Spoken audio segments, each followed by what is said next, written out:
And let's talk about our monarchy now and the Prince of Wales, who I've always admired.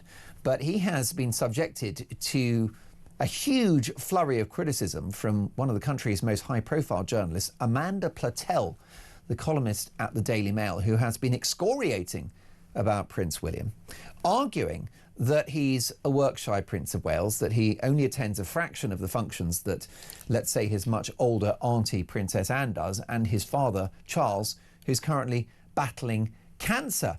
That, plus rumours that William may not live in Buckingham Palace, may choose to live outside of London, in Windsor at Forest Lodge, which is, we're being told by some quarters of the press, his new forever home, which, fair play to him, he'll be paying for the renovations, unlike Prince Harry, who insisted that we spend £2.5 million on Frogmore before he had to pay it back in the end. But Harry allowed us to pay. William is doing it out of his own pocket, but he won't potentially be in Buckingham Palace. Is William going to be Britain's first part-time king? Who better to ask than a man that knows the royal family intimately well? He has served as a butler to King Charles. He knows William, he knows Harry, and he's always been very discreet as a former employer of the royals. He won't dish the dirt. He's not like Prince Harry. He's not going to write a book spare. What he has written is a very measured tome called The Royal Butler, My Remarkable Life of Royal Service. And it's Grant Harrold. He joins me now. Hello, Grant.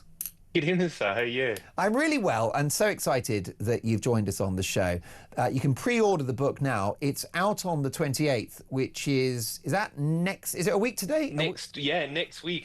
Believe it or not, once again, as you know me, I'm on another cruise ship and I'm getting off this ship just on the day for the launch. So they're quickly getting me back to London quickly. Yeah, because you go on these cruise ships and you do talks. And you talk about your amazing life and career on the cruise ships. Yeah, which is what prompted the book, actually, because people love the stories. They're all, you know me, Mark, they're always positive, they're upbeat. Yeah. I love our royal family. I also do etiquette classes, fun etiquette classes, and eventually a wonderful publishing house turned around and said, can we get you to do your memoirs, which is what this is. So, but it seems to get a bit of traction, but maybe that's because I've been talking about one or two things that I think that we've spoken about over the years, and of course I'm kind of putting my views onto paper, and thankfully majority of people are agreeing with what I'm saying. Well, tell us what you said, because I know you got a brilliant piece in the Daily Telegraph which went viral. What really goes on inside the royal household by the butler who looked after Charles and his boys. What were some of the more explosive revelations?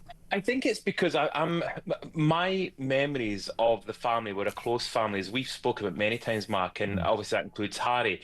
And because of obviously, you know, it's been said it's the first time I've spoken out. I have spoken about it before, but maybe not in so much detail.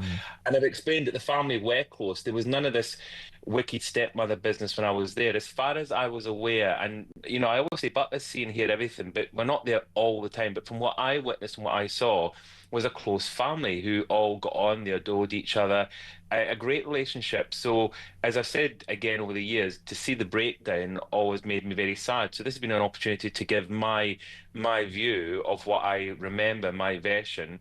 And it's a very tricky line, because as a butler, what you don't want to do, you don't want to give, the reality is you don't want to give too much away, because at the end of the day, they trust you in these positions. But I wanted to make it clear that my memories and obviously his memories are very different, and that's fine. As the Queen once said, what did she say?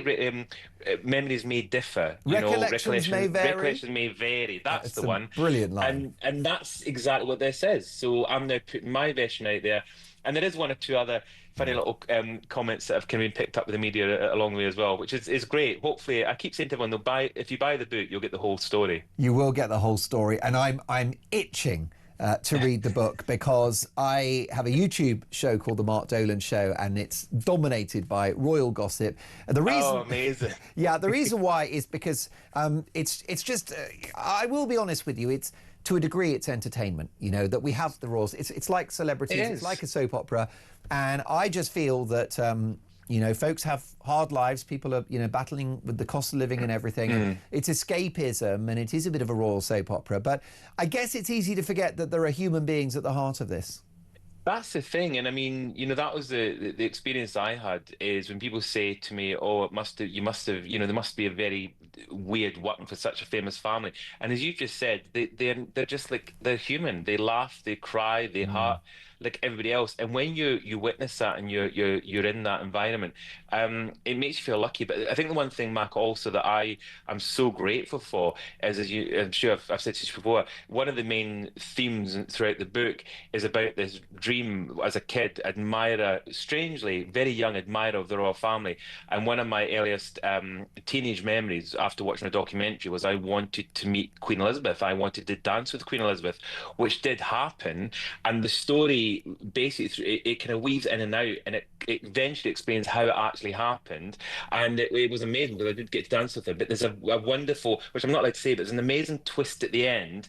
And if anybody ever talked about fate or what's the manifesting, this is a book to read because I believe that we've all got the ability to make things happen if we want, and that's very much what this story is about as well. Look, we know that the royal family are quite private, quite discreet, so they probably wouldn't be delighted that there are any books about them, really, in an ideal world. But should they read the book, which I suspect a number of them will, what do you think they'll make of it? You know, I don't know. I'm hoping. I mean, the one thing I do start off with is by thanking the King and the late Queen for giving me the opportunity to work for them, because it was a dream come true. And I'm the first to admit I wouldn't be in such a wonderful position of doing the work that I do now if it wasn't for them. And I'm forever grateful to them for that opportunity. And I'll never stop thanking them. What I'm trying to do with this book is not trying to do what others have done. And I know some people say I have, but I'm really not trying to do the, tell the secrets. What I'm trying to do is give an insight, which is what I do in the ships. I'm trying to give an insight into what my life was like through comedy, because what a lot of people are starting to realise through Paddington and the Olympics, the Queen had comedy, and as did the King. And I'm trying to show the comedy values. It's taken the fun out of me, if anything, but it's shown the kind of funny things that I did, from hiding in cupboards to running with Queen Elizabeth along a corridor, the kind of things that you wouldn't quite believe. But they're my kind of stories, and I'm pretty sure that they wouldn't mind these stories. But the other thing I'm trying to do is try to set some records straight, which they can't really do. I think we spoke about this as well. Sometimes the royal family can't speak out because they can't, when there's things out there. And there's one or two things that I have put in there to try to, I'm not trying to back them. They do not need me backing them. They've got an amazing PR teams and everything. But what I'm trying to do is just give a version which hopefully supports a lot of what they are, things that they do and things that they say without them having to say it. Well, that's why I thought that the Oprah interview that featured Prince Harry and Meghan Markle was so egregious, because a lot of accusations were made about the royal family, the most serious of which was the suggestion or allegation of racism, which the couple then rode back on, which I thought was telling, and then said, we meant unconscious bias in regard to, what the baby might look like when Archie's born. And that's a classic example where you have an accusation that hangs in the air, an unnamed member of the family, and there is no rebuttal for the palace, and there never will be. Do you know, can I say, and I have friends from many countries and many backgrounds and many faiths, and so... But what I wanted to say was the conversation, if the conversation did happen, I don't really think, and this is just my view, and I could be wrong, Mark, I'm the first to admit it, but I don't think if there was a conversation, I don't think it was anything on a racist point. It might have just been a general question, which might have just been prompted in general curiosity and not through any malicious reasoning. And that I really do believe. I know this family, and I was around them, Mark. I know what they're like. So it just, that comment look at King Charles, the Queen and King Charles's attachment to the Commonwealth. Oh, totally, totally. I mean, they're passionate about the Commonwealth. They're passionate about, the other countries. And as you know, even through ill health, he's still trying to carry on and visiting, other countries and trying to do his duty as monarch. And you're right, they and the King's also. And it was interesting. He talked about this in the mid-90s, and he said in the mid-90s, I saw a comment about it recently. He said that he wanted to be defender of the faith, which got into all the press saying, "Oh, can we have a king that's, a defender of all faiths?" And of course, that's what he did, didn't he? He made it clear that he'd be a defender of all faiths. So he's the last person to ever, and if I can say his wife's Queen, to ever say anything that would be deemed as racist or wrong. So I just think it was just a little bit, I just think it was a bit unfair. But again, it's difficult to comment when you're not there to hear the actual conversations, but I can imagine that something has been badly misunderstood. But this is the thing with the royal family, Matt, because the damned if they do, the damned if they're not. It's a very difficult role for them, and it's almost like walking on eggshells the whole time. And that's why I'm so grateful that I've been given the opportunity through the publishers and through the media to be able to kind of talk about these things and it's like you said a minute ago. I feel really lucky we have a royal family. So many countries have lost their royal families. I think there's only 24 in the world, and one of ours is probably, can I say, I think one of the most famous. And I feel proud to have a royal family, and I'd hate not to have it. So when people say, "Oh, books like this are going to destroy it," this No, is not what this is about. no, no, This no, is no, trying no. to say we are lucky to have a royal family, and I'm grateful. And if anyone reads it, this is the thing I'm trying to say to people: read it before you make comment. And especially, I'm thanking the royal family for the opportunity of doing what I'm doing, because if it wasn't for them, I certainly wouldn't be talking to you now. No, and of course the royals are pragmatic and they understand that to be talked about and for there to be books and TV shows and podcasts and YouTube channels and discussions on Talk are actually critical for their survival. But they understand that, and that's why they're such amazing people, because they know the gig, they know the deal, just like the amazing Queen Mother when she attended to war-torn blitz destroyed London. And she walked in the rubble, and there's an iconic photograph of her, meeting folk whose houses have been bombed out. And that's why the British monarchy has survived, because it's remained, in touch with British public opinion and connected with the people. And hopefully that will be ever thus. Is your book, in any sense, an answer to Prince Harry's autobiography, Spare? I suppose looking at the media, it seems to be a little bit like that. I think they're saying that I'm clarifying the situation, which is quite a strong point to say that. And that's not as what I'm doing is giving my version, my memoirs, like he's done, just my account of what I remember. And I haven't gone out there to purposely try to contradict him or by any means, because as I said, he's talked about suffering from mental health. I, don't know what was going on, sometimes obviously in his mind, or there could have been conversations that I didn't witness. The problem, Matt, that I have got is that when I was around, I didn't witness it. I mean, I remember the wedding. I remember the build up to the King's wedding, and I talk about it in the book. And I remember the excitement from both boys, William and Harry. And I remember I remember the day of the wedding and how they were driving it. The two of them were pushing and encouraging and getting everyone partying and laughing and and as the now King and Queen drove off, I remember William Harry getting us all outside Windsor and getting us all cheering and chasing after the car. Do you know what I mean? So it was either one of the most fantastic Oscar-winning performances, or it was genuine, and I think it was genuine. I really do. But something between obviously then and now has broken, and I don't know what. I don't know what's happened, and it's sad to see that. That's why I'm glad I get the opportunities to kind of talk about it. And the other thing that makes me sad is that the Queen's reign, if you think about it, it kind of started, or the her earliest memories were her uncle abdicating, which caused a huge crisis within the royal family.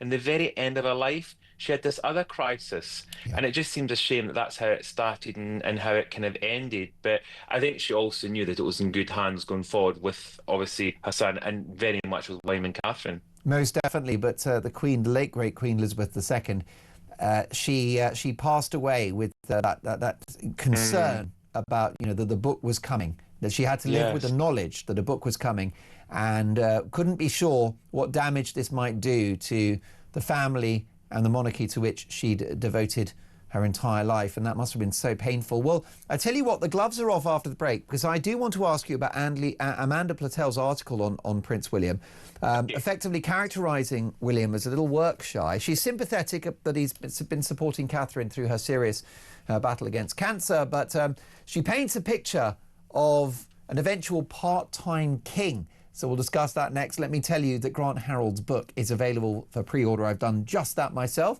and it will be a required reading, and it is quite simply called The Royal Butler, My Remarkable Life of Royal Service. Grant Harrold, Harrold. More on this next.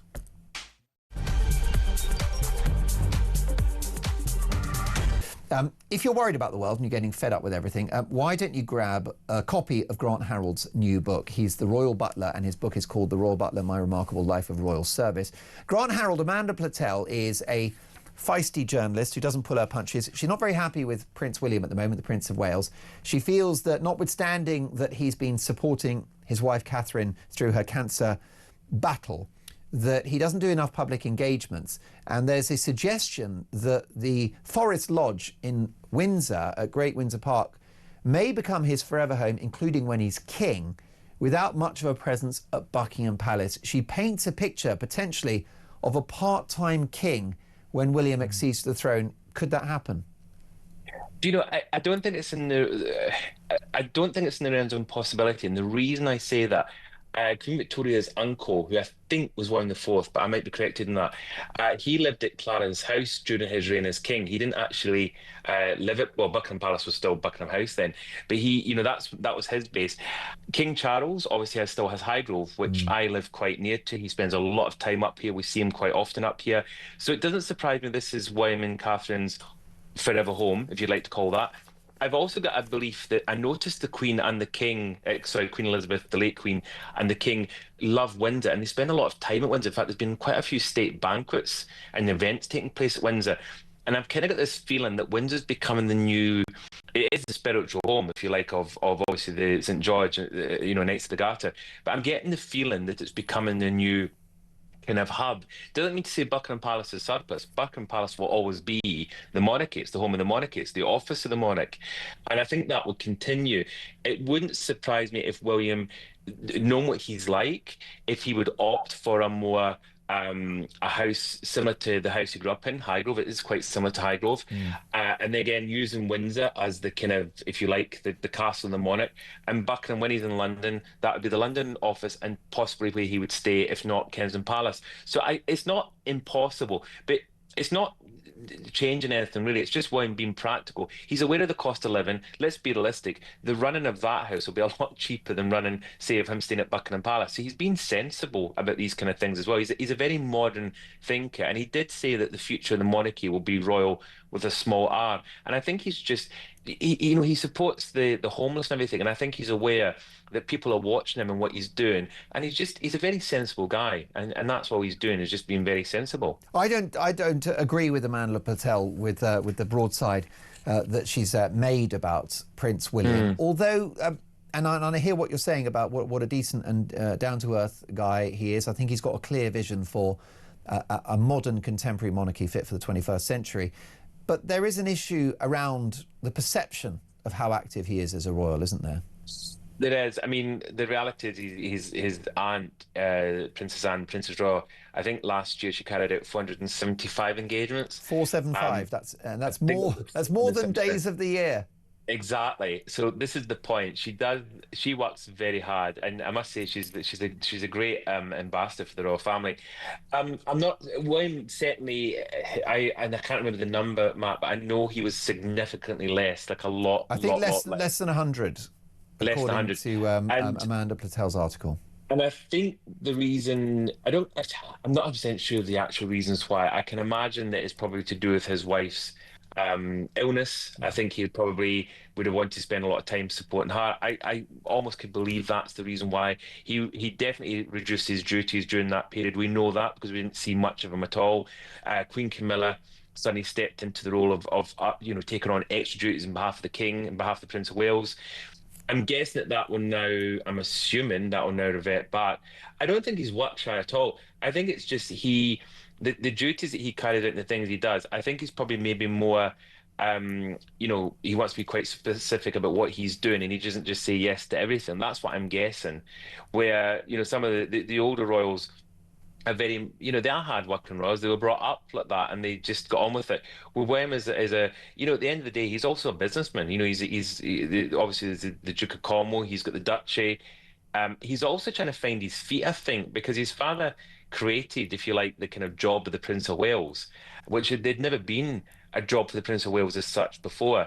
And his father created it and successfully created it. And William's suddenly having to kind of learn that role as well. So it doesn't mean to say, just because we don't see him carrying out engagements and duties, the reality is behind the scenes, he could just be working as hard as anyone else. Yeah. We just don't hear about it because that's the private side of his business, of the work that he does. Well, I think so. I think he's quite focused, and I think it's less ceremonial, and it's a bit less about Yes. opening hospital wings and actually Yes. making a real difference in Yes. society. And you mentioned his passion about in regard to fixing homelessness in this country.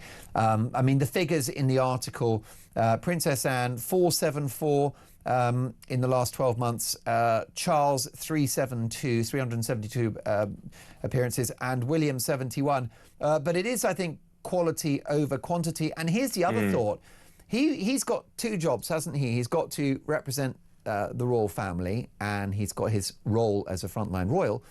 He's also a father and a husband, and he has seen a domestic meltdown in his own father's marriage.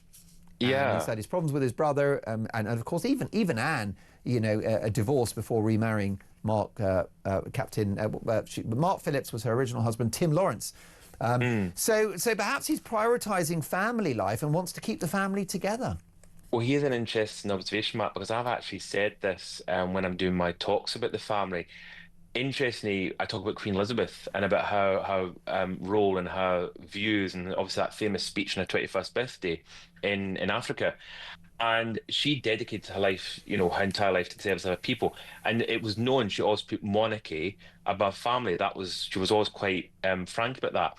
Now, what's become quite obvious in the last couple of years, and quite rightly in the modern era, is that William and Catherine very much put family and health before monarchy. Quite rightly. I mean, that's the reality of the modern world.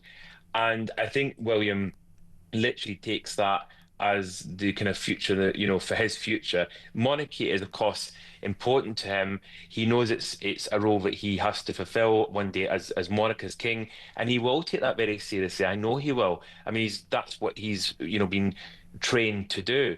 But at the same time, he's aware that just now, at this moment in time, he can still have, to a degree, a normal life. So therefore, his father possibly said to him, I want you to have still as much of a normal life as possible. So here's the royal duties you do, but when you're not doing royal duties, spend it with your family, enjoy that time, because one day he will not get that time. And that's what I think's going on. And unlike his father, Charles, it's statistically guaranteed that William will spend a lot longer a chunk of his life as the king of the United Kingdom, as monarch. And he could be, and please God, it's, you know, not for many years to come. But we know that we know Charles is an older man and he's battling cancer, so it doesn't take a genius to work out that in the back of his mind, William knows that moment will come. And unlike for Charles, who you know, mercifully, you know, he was Prince of Wales for a long, long time, whilst we had Queen Elizabeth, it's a different story for William. And then once he's king, all hell breaks loose, isn't it? And the privacy's gone, the family life will be disrupted, it and changes forever, and instantly, overnight. For the rest of his life. And that's when obviously he'll step up to the mark at that point. I just think his father is just giving him the break and the opportunity that he never had and that his mother never had, and it's unprecedented. But I think he's just you know, giving him that time while he can. Before I let you go,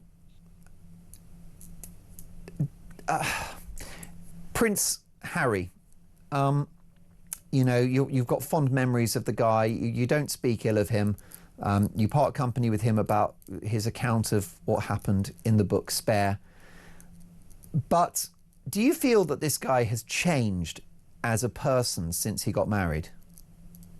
The Harry, and it's interesting, Matt, because when I was doing the book, and obviously, you know, your memories, you go back to that time, and you remember things that you may have forgotten over the course of over the years, because it's 14 years since I left. And when I was thinking back to those times, and also, can I say, I know some of his friends who live local, and I've spoke to some of his friends who also don't hear from him anymore. I should mention that they don't have any contact with him, which is extraordinary. These are close friends. And we've all agreed that the Harry that we knew in the early 2000s and the Harry now is two very different characters. Now, of course, we all grow up, we all mature, we all, you know, people do change. Of course, we change, but this is quite a drastic change, and it's a very strange, you know, transition, and in a very quick space of time as well. And that's what I find quite odd because, again, in my book, I talk about this fun, playful. Harry, I talk about the first time I met him, he was throwing water balloons at me and chasing me around with water balloons, and that doesn't sound like the kind of Harry we've got now. The Harry Yeah. now is one that seems to. Well, I mean, God, I mean, you'll be lucky if you don't get a legal, sued or something for doing something wrong the way it appears at the moment. So Yeah. it's a very different Harry, and it's very sad because I don't know I really don't know what has changed. I mean, I know people get different views on it, and I understand that, but deep down, I don't know what's changed. Something's changed, and it's sad because, as in my book, I just remember a very different Harry and a very different time. I think there are maybe 3 or 4 really big royal books coming out this year, and right up there competing for #1 is The Royal Butler, My Remarkable Life of Royal Service. And the reason why is because every other book about the royals is written by a journalist, a hack. Yeah, they've got the interviews, they've got the cuttings, but they haven't been there at first hand in the company of this unique and remarkable and important family. But Grant Harrold has. The Royal Butler, My Remarkable Life of Royal Service is out a week today, but you can pre-order now from all good bookstores, including Amazon. Grant, we'll catch up soon. Thank you for your time and really good luck with the book. Absolutely, and I've got to quickly say I was quite excited to find out last night it's become a bestseller on Amazon, and it's not even out Already? yet. So already, so I couldn't believe it. And I've only got one. I've only got one copy here. I'm only allowed one copy. That's all I've been That's allowed. it. Listen, one day you'll be allowed to give up those cruises. You know what I mean? You can I stay on know. dry I'm line. hoping. I'm hoping. Brilliant stuff. Great conversation.